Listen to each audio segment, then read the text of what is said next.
ఏం పేరన్నా? నా పేరు బుచ్చిరెడ్డి, సంఘం మండలం కుంటపల్లి, మాజీ ఉప సర్పంచ్ని. మాజీ ఉప సర్పంచ్. ఎప్పుడు స్టార్ట్ అయింది అసలు ఈ మెగా టెక్స్టైల్ పార్క్కి సంబంధించి వివరాలు ఏంది? ఎందుకంటే రేపు నేను ఓపెన్ చేస్తున్నా అని చెప్పి నేను బాహాటంగా ప్రకటిస్తా ఉన్నాడు నరేంద్ర మోడీ. రేపు హైదరాబాద్ నుంచి దీన్ని ఓపెన్ చేస్తాడంట. అసలు ఓపెన్ అయిందా? మరి ఎందుకు ఓపెన్ కాలేదు?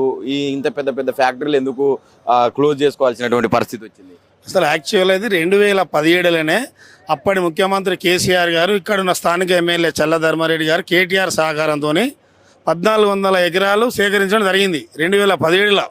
ఆల్రెడీ 2017లో అయినాయి 3 కంపెనీలు ఆల్రెడీ అప్పటి గవర్నమెంట్లోనే కేసీఆర్, కేటీఆర్ గారి కృషి వల్ల, చల్ల ధర్మారెడ్డి గారి కృషి వల్ల ఇక్కడ 3 కంపెనీలు రావడం జరిగింది. ఈ గణేష ఈకోపేట్, కైటెక్స్, ఎంగువన్ అనే 3 పెద్ద కంపెనీలు అప్పుడున్న ప్రభుత్వమే ఇక్కడ తీసుకురావడం జరిగింది. ఇలా రైల్వే ఫ్లైఓవర్ కానీ 100 కోట్లతోని, ట్రీట్మెంట్ ప్లాంట్ కానీ 100 కోట్లతోని, ఒక 100 కోట్లతోని బీటీ రోడ్లు కానీ అప్పుడున్న ఎమ్మెల్యే చల్లా ధర్మారెడ్డి కృషి వలన, ఇక్కడ కేటీఆర్ గారి కృషి వలన ఇక్కడ ఏర్పాటు చేయడం జరిగింది. ఇక్కడ మా ఊరు నుంచి కూడా కుంటపల్లి నుంచి సుమారు ఒక 300 నుంచి 400 ఎకరాలు ఈ పార్క్ ఇవ్వడం జరిగింది. ఆ రోజు ఎకరానికి 100 గదాల చొప్పున అప్పటి ప్రభుత్వం కేటాయించింది. ఆల్రెడీ అక్కడ 800 రైతులకు ప్లాట్లు కూడా కేటాయించడం జరిగింది.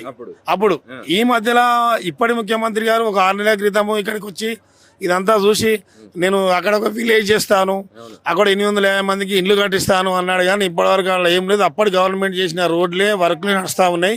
అలా ఇల్లు లేదు, అక్కడ విలేజ్ చేస్తాను, విలేజ్ ఏం లేదు. మరి ఇప్పుడు ఈయన పిఎం మిత్ర కింద ఏదో తెచ్చి నేను ఫండ్స్ ఇస్తున్నా, అది ఇస్తున్నా, ఇది ఇస్తున్నా అంటున్నాడు కదా నరేంద్ర మోడీ. ఈయన దేకముందే స్టార్ట్ అయినాయి 3 కంపెనీలు ఆల్రెడీ జనాలు కూడా వర్క్ చేస్తా ఉన్నారు. ఈయన కేంద్ర ప్రభుత్వానికి ఇప్పటి వరకు ఏం సంబంధం లేదు, స్టేట్ గవర్నమెంటే. అప్పటి ఇంతవరకు 1 రూపాయి కూడా కేంద్ర ప్రభుత్వం ఇవ్వలేదు. అప్పుడున్న స్టేట్ గవర్నమెంటే, అప్పుడున్న కేసీఆర్, కేటీఆర్ కానీ చల్లా ధర్మారెడ్డి కృషి వల్లనే ఇక్కడ కంపెనీలు వచ్చినాయి, నడుస్తూ ఉన్నాయి. వాళ్ళు కాంగ్రెస్ ఇవ్వలేదు, బీజేపీ ఇవ్వలేదు. నేను జాతికి అంకితం చేస్తా, నేను ప్రకటిస్తున్నా అని చెప్పి మాట్లాడు. ఎప్పుడో అయిపోయింది, జాతికి అంకితం అయిపోయింది. చూడవాలండి వచ్చే వాళ్ళను, జాతికి అంకితం అయిపోయింది. ఇక్కడ పబ్లిక్ మొత్తం పనిచేస్తా ఉన్నారు, జాతికి అంకితం అయిపోయింది. లోకల్ ఉన్నటువంటి ప్రజలకు ఏమన్నా ఉద్యోగ అవకాశాలు, మందికి ఉపాధి అయితే ఉంది. అక్కడ అది ఎంగువన్ కంపెనీలో సుమారు ఒక 1000 మంది మహిళలే చేస్తా ఉన్నారు, స్థానిక మహిళలే. వాళ్ళు 300 ఎకరాలు తీసుకోవడం జరిగింది.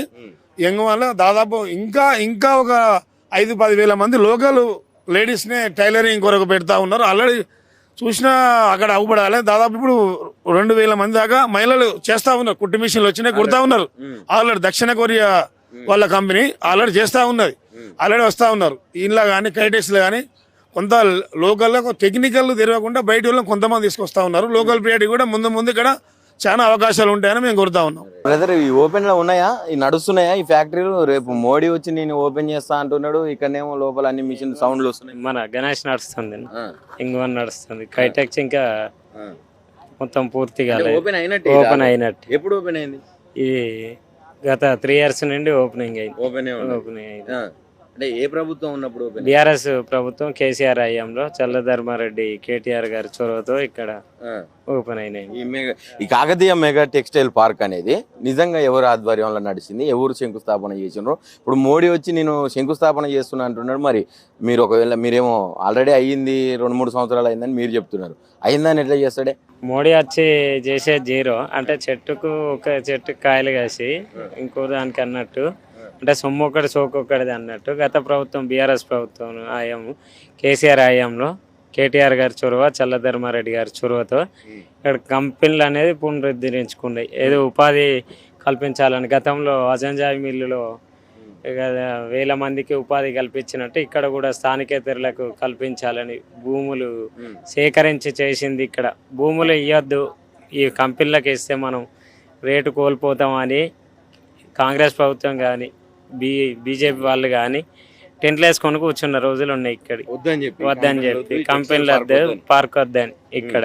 మరి ఇప్పుడు ఎట్లుంది పరిస్థితి? అంటే ఆ భూములు ఇచ్చిన వాళ్ళు ఇప్పుడు మంచిగానే ఉన్నారు. భూములు ఇచ్చిన వాళ్ళకు మంచిగానే ఉన్నారు. వాళ్ళకు 100 గజాల లేఅవుట్ ప్లాట్లు ఇచ్చిళ్ళు, వాళ్ళకు ఇల్లు కూడా కట్టిస్తా ఉన్నారు. అవి కూడా బీఆర్ఎస్ హయాంలో జరిగినాయి. వాళ్ళు ఇప్పటికి చేసింది ఏం లేదు, ఇందిరమ్మ ఇల్లు ఇస్తాం వాళ్ళకన్నా దాఖలే తప్పించి. రేవంత్ రెడ్డి వచ్చిపోయా కదా, ఏదో ఇస్తా నేను ఇక్కడ మొత్తం ఒక కాలనీ, ఒక ఊరిని ఏర్పాటు చేస్తా, గ్రామాన్ని సృష్టిస్తా అని అన్న మాటలే తప్పించి ఇప్పటి వరకు స్టోన్ ఫౌండేషన్ కూడా చేసింది ఏం లేదు.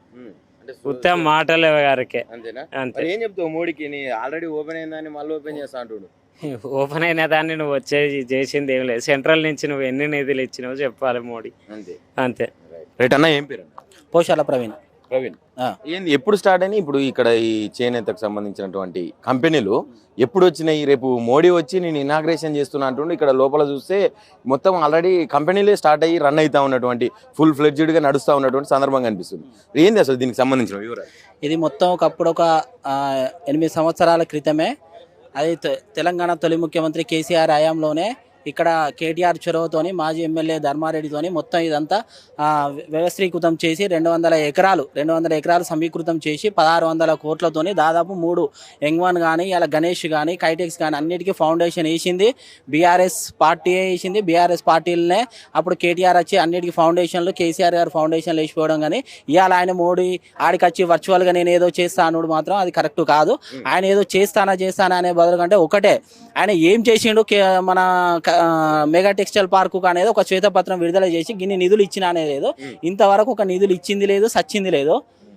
అంతేగాని సొమ్మొక్కరి సోకొకరి దాని లెక్క అయిపోయింది. ఇక్కడ రాష్ట్ర ప్రభుత్వం ఏమంటది అని అంటే ఇంతసేపు మేమే చేసినాం మేమే అంటే 2.5 సంవత్సరాలు అయింది. ఇక్కడ ఉన్న రాష్ట్ర కాంగ్రెస్ ప్రభుత్వం కూడా తట్టెడు మట్టి తీయలేదు.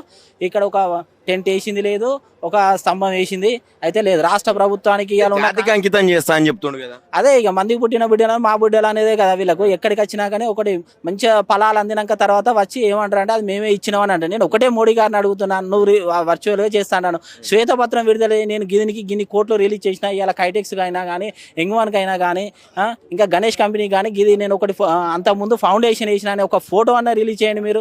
ఏది లేదు. అది మొత్తం కేసీఆర్ హయాంలోనే మొత్తం ఇదంతా ఫౌండేషన్ జరిగింది. ఈ ఆల్రెడీ ఇవన్నీ ఫ్యాక్టరీ ఓపెన్ అయింది. ఓపెన్ అయినాక తర్వాత కూడా ఇలా ఎంతో మంది ఉపాధి కల్పిస్తున్నారు. 100,000 మంది ఇలా మా ఊరు నుంచి కూడా అక్కడ ఉన్న ఎంగ్వాన్ కంపెనీకి 100 మంది అమ్మాయిలు వచ్చి అలా చేస్తుంటే మాకు చాలా సంతోషంగా ఉంది. స్థానికంగా ఉన్నటువంటి వాళ్ళకి ఏమన్నా జాబ్లు వచ్చినాయి? జాబ్లు వచ్చినాయి సార్, అందరికి వచ్చినాయి సార్. ఎంగ్వాన్లో మిషన్స్ ఉంటాయి. మిషన్స్లలో బట్టలు కుట్టడం కానీ ఒక్కొక్క తరహా ఉంటుంది సార్. ఇలా మా దగ్గర నుంచే దాదాపు 100 మంది మహిళలు ఇవాళ మిషన్ కుట్టేందుకు వచ్చి ఇవాళ ఫలాలు అందుతున్నాయి సార్. చాలా సంతోషంగా ఉన్నాయి సార్ మాకు. ఇవాళ మా చెల్లెనో మా అక్కనో ఎవరో ఒకరు ఇక్కడికి వచ్చి జాబ్ చేస్తున్నారు అంటే మాకు కూడా మంచి ఉపాధి ఉన్నది. ఇది మొత్తం మీద ఇది ఎవరో అభివృద్ధి చేసింది కాదు, ఓన్లీ కేసీఆర్ హయాంలో అయింది. ఓన్లీ కేసీఆర్ను కేటీఆర్ ఇక్కడ ఉన్న ఎమ్మెల్యే చల్ల ధర్మారెడ్డి చొరవతోనే ఇదంతా మొత్తం మెగా టెక్స్టైల్ పార్క్ అనేది ఇలా అభివృద్ధి చెందింది తప్పించి వేరే ఇలా రాష్ట్ర కాంగ్రెస్ ప్రభుత్వం కానీ ఉన్న బీజేపీ కేంద్రంలో ఉన్న బీజేపీ ప్రభుత్వం కానీ ఇంతవరకు ఒక తట్టెడు మట్టి తీయలేదు, నీళ్ళు పోసింది లేదు. ఇవాళ మొత్తం కేసీఆర్తోనే అయింది అని మేము చెప్పుకోగలం. అన్న ఏం పేరు? నా పేరు బార బాలకృష్ణ. అంటే ఏంది అసలు దీనికి సంబంధించి మేము ఇనాగ్రేషన్ అంటున్నాడు మోడీ అంటే వాస్తవాలు కొద్దిగా బ్రీఫ్గా చెప్తా మీకు. వాస్తవానికి ఏంటిదంటే ఇలా రైతులు అంటే మా ల్యాండ్స్ కూడా 2 ఎకరాలు మా ఉమ్మడి ఫ్యామిలీకి సంబంధించినవి ఒక 20 ఎకరాల దాకా ఇక్కడ పోయినాయి. నేను చెప్పేది ఏంటిదంటే దాదాపు కేసీఆర్ చల్లధర్మారెడ్డి కేటీఆర్ సమక్షంలో అప్పుడు 1300 ఎకరాలు సేకరించడం జరిగింది. నేను సూటిగా చెప్పేది ఏంటిదంటే వాళ్ళు శంకుస్థాపన చేసి ఇక్కడ ఎంగ్వాన్ కానీ కైటెక్స్ కానీ లేకుంటే గణేష్ కంపెనీ ఈ 3 కంపెనీలే ఉన్నాయి తప్ప నరేంద్ర మోడీ గారు తీసుకొచ్చిన కంపెనీలు లేవు, రేవంత్ రెడ్డి గారు తీసుకొచ్చిన కంపెనీలు లేవు. నేను రిక్వెస్ట్ వాళ్ళకి చేసేది ఏంటిదంటే నరేంద్ర మోడీ గారు నేను కంపెనీకి ఓపెనింగ్ చేస్తా అంటున్నాడు కదా, ఒక 5 కంపెనీలను తీసుకొచ్చి ఇక్కడ ఓపెనింగ్ చేసినప్పుడే ఆయనకు సార్థకత ఉంటుంది. ఏదో నేను కేసీఆర్ గారు ఓపెనింగ్ చేసిన వాడిని నేను ఓపెనింగ్ చేస్తా అంటే మాత్రం అది వృధా, ఏదో సోప్ టాప్ చేసుకుంటే తప్ప ఏం లేదని నేను చెప్తున్నాను. అలాగే మొన్న రీసెంట్గా రేవంత్ రెడ్డి గారు కూడా కైటెక్స్ కంపెనీ ఓపెనింగ్ అంటే కేసీఆర్ గవర్నమెంట్లో ఓపెనింగ్ అయింది, అంతా అయిపోయింది. నువ్వు ఓపెనింగ్ కాదు, నువ్వు ఒక 3-4 కంపెనీలు తీసుకొచ్చి ఇక్కడ పెట్టాలని అంటానా. గత గవర్నమెంట్లో కేసీఆర్ ఎట్లా తీసుకొచ్చినో నువ్వు కూడా తీసుకురా. నువ్వు తీసుకురావడం ఏం లేదు, కట్టించిన వాటిని నేను ఓపెనింగ్ చేసి మొత్తం అది చేసిన అదొకటి అంటున్నాడు. ఇంకోటి దీంట్లో వరద కాలువ అని నడుస్తుంది. గత గవర్నమెంట్లో 165 కోట్లు శాంక్షన్ చేయడం జరిగింది. ఆ 165 కోట్ల శాంక్షన్ అయింది కాబట్టి ఆ 165 కోట్లది ఇప్పుడు రాబోయే వర్షాకాలం వస్తుంది. దాన్ని ఆ వరద కాలువ తీస్తే కంపెనీలు మునగకుండా ఇదంతా ఉంటుంది కదా. మరి వరద కాలువ ఎందుకు చేపడతలేరు మీరు? నా చేపట్టకపోవడం వల్ల కంపెనీలు మళ్ళీ వచ్చిన 3 కంపెనీలు కూడా చదువుకొని పోయే పరిస్థితులు ఏర్పడతాయి. కాబట్టి గవర్నమెంట్ మొద్దు నిద్ర తీర్చుకొని ఆ కాలువ తీసే ఆల్రెడీ శాంక్షన్ గత గవర్నమెంట్లో శాంక్షన్ అయిన కాలువ తీస్తేనే ఈ కంపెనీలకు ఉపయోగం ఉంది తప్ప మీరు నిర్ణయం చేస్తే ఈ కేసీఆర్ చేసిన ఈ 3 కంపెనీలు కూడా పోయి మొత్తం బీడు భూములు అయ్యే పరిస్థితి ఏర్పడుతుంది. ఇప్పుడు ఏం చెప్తారన్నా, మీరు ఇప్పుడు స్థానికంగా ఉన్నారు, కొంతమంది ఇక్కడ ఉన్నటువంటి రైతులు ఆ భూములను మంచిగా సంతోషంగా ఇచ్చినటువంటి పరిస్థితి ఉన్నది. దాదాపు 1357 ఎకరాల సంథింగ్ వీళ్ళు భూసేకరణ చేసినారు గత ప్రభుత్వం, వచ్చినాయి కంపెనీలు పెట్టినరు అని చెప్తున్నారు, అన్నీ నడుస్తూ ఉన్నాయి. మరి ఇప్పుడు కేంద్ర ప్రభుత్వం ఏమో నేను ఓపెనింగ్ చేస్తున్నా, దీన్ని జాతికి అంకితం చేస్తున్నానని నరేంద్ర మోడీ చెప్తాడు. రేవంత్ రెడ్డి ఏమో నేనే కొత్త కంపెనీలు తీసుకొస్తున్నా, నేను వచ్చిన తర్వాతనే దీన్ని కొంత డెవలప్ చేస్తున్నా అని చెప్పి టెక్స్టైల్ పార్క్ని ఆయనే చెప్తా ఉన్నాడు. మీకేమనిపిస్తా ఉన్నది ఇలా ఎంత వింటా ఉంటే? ఇప్పుడు ఒక అమ్మకు మన అక్కో చెల్లో ఎవరు ఉన్నాను పాప పుట్టినాక తర్వాత ఒక 10 సంవత్సరాల తర్వాత నీ పేరు పెడతా అన్నట్టు కథ ఉన్నది ఆయనది. ఇది అయ్యి దాదాపు 6-7 సంవత్సరాలు అవుతుంది. నువ్వు అప్పుడు ఓపెనింగ్ చేయింది, నేను ఇప్పుడు కంపెనీలు పడ్డాక తెచ్చినాక తర్వాత నేను ఓపెనింగ్ చేస్తా, నేను ఓపెనింగ్ కాదు. వీళ్ళు ఈ రైతు ఇక్కడ ఉన్న వాళ్ళకి ఏం చేసిళ్ళు అంటే వాళ్ళు టెంట్లు వేసి ఇక్కడ కంపెనీలు రావద్దని రైతులతోని లొల్లిలు పెట్టి టెంట్లు వేసిళ్ళు. వాళ్ళు కాంగ్రెస్ టెంట్ బీజేపీ టెంట్ వేసి అడ్డుకునే పరిస్థితి చేసిళ్ళు తప్ప ఇప్పుడేదో తెల్ల పడేసరికి వాళ్ళు ఏం చేస్తున్నారు, మేము ఓపెనింగ్ చేస్తా అని ఓపెనింగ్ చేసిన వాడికి ఇంకేం ఓపెనింగ్ చేస్తాడు ఆయన. నువ్వు 5 కంపెనీలు తీసుకొచ్చి నువ్వు దాన్ని ఓపెనింగ్ చేయి వద్దంటలేము. ఓపెనింగ్ చేసిన దానికి ఓపెనింగ్ చేస్తా అని అంటే ఏంటి అన్నట్టు, అంటే ప్రజలను పిచ్చోళ్ళని చేసుడు తప్ప ఏం లేదు వాళ్ళు. రైట్, ఇది పరిస్థితి ఇక్కడ ఉన్నటువంటిది. వాస్తవాలు ఏందని చెప్పి ఇక్కడ ఉన్నటువంటి స్థానికులందరూ కూడా చెప్తా ఉన్నటువంటి సిచ్యువేషన్. నిజంగా ఎప్పుడు స్టార్ట్ అయింది, ఎక్కడ స్టార్ట్ అయింది, ఎవరు స్టార్ట్ చేసిండ్రు, ఎవరు ఇనాగ్రేషన్ చేసిండ్రు, ఆ ఫౌండేషన్ స్టోన్ ఎవరు ఇనాగ్రేషన్ చేసిండ్రు అనేది కూడా ఇక్కడ వాస్తవాలు చెప్తా ఉన్నటువంటి పరిస్థితి అయితే మనకు కనిపిస్తూ ఉన్నది. ఇక్కడ ఉన్నటువంటి మనం లోపల ఉన్నటువంటి మేనేజర్తో కూడా మాట్లాడాము. ఈ కంపెనీకి సంబంధించినటువంటి CEO ఎవరైతే డైరెక్టర్ ఉంటారో ఆ డైరెక్టర్తో కూడా మనం మాట్లాడే ప్రయత్నం చేస్తే ఆయన కూడా చెప్తా ఉన్నాడు, దాదాపుగా ఇది BRS ప్రభుత్వం ఉన్నప్పుడే స్టార్ట్ అయింది, ఇది ఇప్పుడు స్టార్ట్ అయింది కాదు, ఇంకా క్లోజింగ్లో ఉన్నది కాదు, ఇది ఎప్పుడో స్టార్ట్ అయిందని చెప్పి కూడా వీళ్ళు చెప్తా ఉన్నటువంటి సందర్భం కనిపిస్తూ ఉన్నది. చాలామంది స్థానికులు కూడా ఇక్కడ ఏమన్నా కొలువులు వాళ్ళకు కల్పించినటువంటి అవకాశం ఉన్నది అని చెప్పి మాట్లాడినారు. ఇంకా కూడా అంటే రాను ఇంకా ముందు రోజులలో కూడా అప్పటి ఎఫెక్టే ఇంకా కనిపిస్తూ ఉన్నది. అందరికీ కొలువులు ఇచ్చే పరిస్థితి నెలకొన్నది. ఇక్కడ స్థానికంగా ఉన్న వాళ్ళనే కొంత ఇందులోకి ఫస్ట్ ప్రిఫర్ చేసుకుంటున్నారు అని చెప్పి కూడా ఆయన చెప్తా ఉన్నటువంటి పరిస్థితి అయితే కనిపిస్తూ ఉన్నది. వాస్తవానికి నరేంద్ర మోడీ వచ్చి ఏం చేస్తాడు, ఆల్రెడీ ఓపెన్ అయిన దాన్ని మళ్ళీ ఓపెన్ చేసి ఏం చేస్తాడు అని చెప్పి కూడా వీళ్ళు క్వశ్చన్ చేస్తూ ఉన్నారు. నిజంగా నువ్వు చేయాల్సింది ఓపెనింగ్ కాదు, నువ్వు ఏదో జాతికి అంకితం చేస్తా, నేను అది చేస్తా ఇది చేస్తా అని చెప్పి చెప్తా ఉన్నావు కదా, అది కాదు. నువ్వు కాకతీయ మెగా టెక్స్టైల్ పార్క్కి PM ఏదైతే నువ్వు తీసుకున్నటువంటి పథకం ఏదైతే ఉన్నదో PM మిత్రకు సంబంధించి దాంట్లో భాగంగా నువ్వు ఎన్ని కోట్లు ఇచ్చినావు, ఏం చేసినావు, అసలు ఈ కాకతీయ మెగా టెక్స్టైల్ పార్క్కి కేంద్ర ప్రభుత్వం ద్వారా నువ్వు ఏం చేసినావు అనేది కూడా ఖచ్చితంగా చెప్పాల్సినటువంటి అవసరం ఉన్నదని చెప్పి స్థానికులు చెప్తా ఉన్నటువంటి పరిస్థితి. మరి నిజంగా వీళ్ళు కూడా చెప్తా ఉన్నారు, ఎక్కడనో అంటే ఎక్కడ ఇంతేంది, మా దొడ్డ ఇంతే చాలు, ఎక్కడ గడితే ఏంది అని చెప్పి సామెతలు ఉంటాయి మోటుగా. అంటే అట్లాంటి నిజం చేస్తూ ఉన్నటువంటి సందర్భం కనిపిస్తూ ఉన్నది రాజకీయంగా. మరి నిజంగా వాస్తవాలు ఏందనేది కూడా ఇక్కడ ఉన్నటువంటి ప్రజలందరూ కూడా చెప్పినటువంటి పరిస్థితి ఉన్నది. ఇది కాకతీయ మెగా టెక్స్టైల్ పార్క్కి సంబంధించినటువంటి అసలు నిజం.